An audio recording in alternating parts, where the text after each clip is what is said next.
마태복음 27장 27절에서부터 31절까지의 말씀 제가 봉독해 드리도록 하겠습니다. 이에 총독의 군병들이 예수를 데리고 관정 안으로 들어가서 온 군대를 그에게로 모으고 그의 옷을 벗기고 홍포를 입히며 가시관을 엮어 그 머리에 씌우고 갈대를 그 오른손에 들리고 그 앞에서 무릎을 꿇고 희롱하여 이르되 유대인의 왕이여 평안할지어다 하며 그에게 침뱉고 갈대를 빼앗아 그의 머리를 치더라. 희롱을 다한 후 홍포를 벗기고 도로 그의 옷을 입혀 십자가에 못 박으려고 끌고 나가니라. 아멘.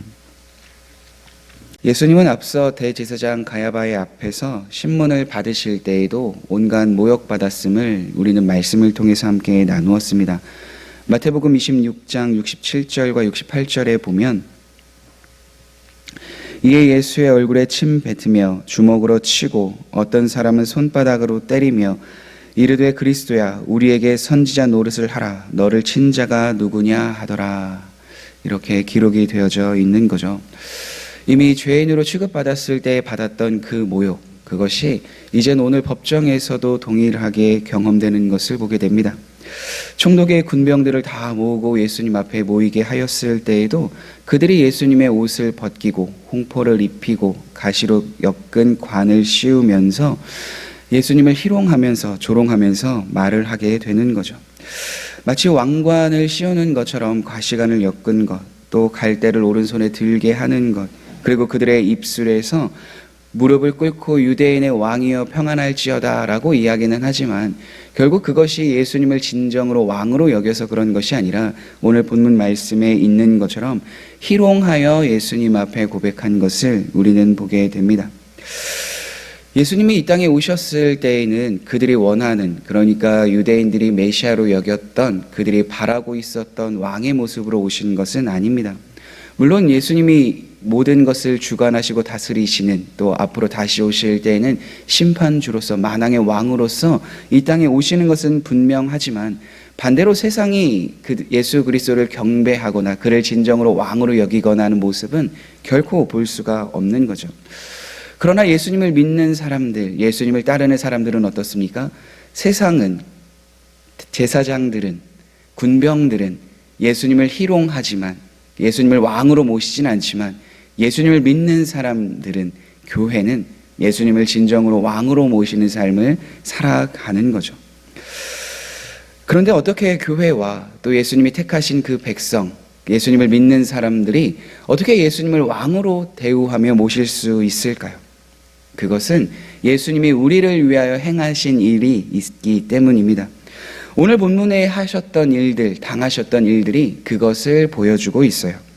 온갖 모욕을 당하시고 침뱉음을 당하시면서까지 예수님께서 행하셨던 일, 바로 예수님이 우리와 함께 하시고 동행하시기 원하는, 죄가 없으시지만 그 모든 모욕과 멸시를 다 당하시면서까지 행하고자 하신 것, 바로 하나님의 자기 백성을 구원하시기 위한 그 삶을, 그 모습을 보여주고 있는 거예요. 우리의 죄를 대신하여 우리가 받아야 할 그 모욕, 침뱉음, 그 모든 것들을 다 그 수모를 감당하셨던 거죠. 그래서 흔히 우리가 사순절 절기가 되면 예수님의 그 고난과 예수님의 당하셨던 그 일들을 생각하며 예수님이 얼마나 그 모욕과 또 십자가에 달려 죽으시기까지 받은 그 고난, 얼마나 힘드셨을까, 얼마나 마음이 아프셨을까, 그것을 주목하면서 그 마음에 대한 생각을 많이 하는데요. 그것보다 더 중요한 것, 사실 우리가 그 자리에 있었어야 한다라는 거죠. 우리가 받아야 될 그 모든 것들을 예수님께서 대신 짊어지시고 대신 당하셨다라는 그 사실이 우리에게 중요한 겁니다. 즉 우리가 받아야 될 그 모든 것들을 다 담당하시며 다 모든 모욕과 고난과 치욕, 그 모든 것들을 다 당하시면서까지 우리에게 베푸시고자 하시는 그 은혜가 있었다라는 거예요. 바로 우리의 죄를 용서하시기 위한 것, 친히 우리의 모든 죄를 다 담당하시며 우리를 구원하시고자 하셨던 그 사역, 우리는 그것을 기억하며 받아들여야 합니다. 반면 세상의 사람들은 그것을 받아들이지 못하죠. 우리가 마태복음 말씀을 쭉 나누었던 것처럼 세상의 사람들은 예수님을 메시아로 모시려고 하였을 때 분명한 이유가 있었습니다. 바로 예수님이 메시아가 되어 로마의 압제로부터 벗어나게 하셔서 우리의 의식주, 먹고 마시는 것, 집, 모든 권력, 그것을 되찾아오셔서 다시 다윗의 왕국과 같은 강대한 나라를 통하여 우리가 안식을 얻을 수 있겠다. 그 마음이 그때 당시에 있었던 사람들의 마음입니다. 그것을 엿볼 수 있는 것이 바로 오병이어의 기적 사건 이후입니다. 왜 그 오병이어의 기적 사건 이후에 사람들이 예수님을 왕으로 모시려고 하였는가? 요한복음은 분명하게 기록하고 있습니다. 그들의 배고픔을, 그들의 갖고 있었던 그 상황을 예수님께서 오병이어의 기적을 통하여 그들의 배고픔을 달래주셨기 때문에 그것으로 인하여 예수님을 임금으로 모시려고 하였다라는 것이 분명하게 기록되어져 있습니다. 그렇기 때문에 그들이 원하였던 메시아상, 그들이 원하였던 그 모습들이 아니었기에 예수님을 십자가에 못 박으려고 하였던 그 모습이 바로 그때 당시의 사람들에게 있었던 모습입니다. 심지어 이사야서에서는 그들의 모습을 이렇게 이야기합니다. 그는 주 앞에서 자라나기를 연한 순 같고 마른 땅에서 나온 뿌리 같아서 고운 모양도 없고 풍채도 없은즉 우리가 보기에 흠모할 만한 아름다운 것이 없도다. 그는 멸시를 받아 사람들에게 버림받았으며 간고를 많이 겪었으며 질고를 아는 자라. 마치 사람들이 그에게서 얼굴을 가리는 것 같이 멸시를 당하였고 우리도 그를 귀히 여기지 아니하였도다.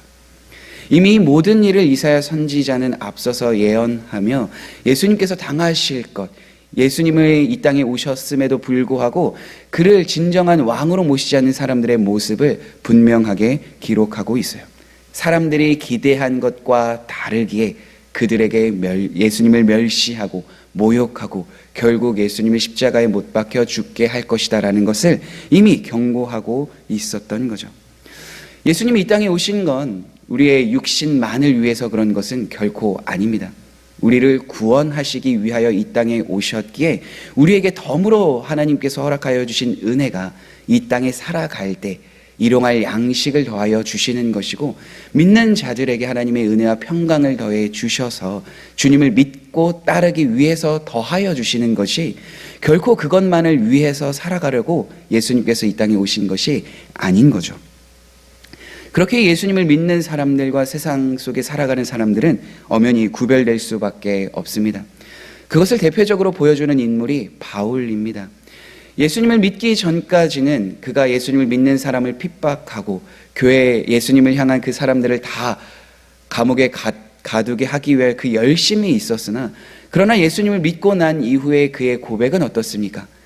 예수님을 아는 지식이 가장 고상한 것이기에 그에게 이전에 있었던 모든 유익은 다 배설물로 여기는 모습을 살았던 것이 바울입니다. 바울뿐만이겠습니까? 아니요. 예수님을 믿는 우리들도 동일한 삶을 살아갑니다. 이전에 예수님보다 더 중요하게 여겼던 것, 이전에 우리의 1순위였던 것, 그것을 이제는 예수님을 믿는 것으로 통하여 예수님이 그 자리에 계시기 때문에 세상의 다른 어떤 그 가치가 우리의 삶을 주장하는 것이 아니라 오히려 그것이 배설물로 여겨지게 되고 예수님만을 따르는 삶을 살아가게 되는 거죠. 반대로 세상은 예수님을 중요하게 여기지 않기 때문에 예수님을 진정한 왕으로 모시지 않기 때문에 오히려 세상의 가치를 더 두고 살아가는 것을 우리는 보게 됩니다. 사랑하는 성도 여러분, 그렇게 우리가 이 땅을 딛고 살아갈 때에는 가장 중요한 것을 기억해야 합니다. 오늘 본문에 예수님이 그런 모욕과 멸시를 받았던 것, 마땅히 왕으로서 경배받아야 마땅한 그분이 그러한 온갖 모욕과 멸시, 이제 앞으로 십자가에 달려 죽으시기까지 고난을 당하시는 이유는 바로 우리의 죄를 위해서 우리 대신에 그 자리에 계심을 우리는 믿어야 할 줄 확신합니다. 그것을 우리가 믿고 살아갈 때에 우리에게는 예수님이 당하신 그 일이 원래는 내가 당하여야 할 일인데 그 주님의 은혜에 더욱더 감사하며 세상의 모든 가치보다 더 중요한 가치인 예수 그리스도를 바라보며 변화된 삶을 살아가게 될 줄 확신합니다. 그 믿음과 그 확신 속에서 살아가시는 우리 모든 성도님들이 되시길 간절히 소망합니다. 우리 이 시간 함께 기도하시겠습니다.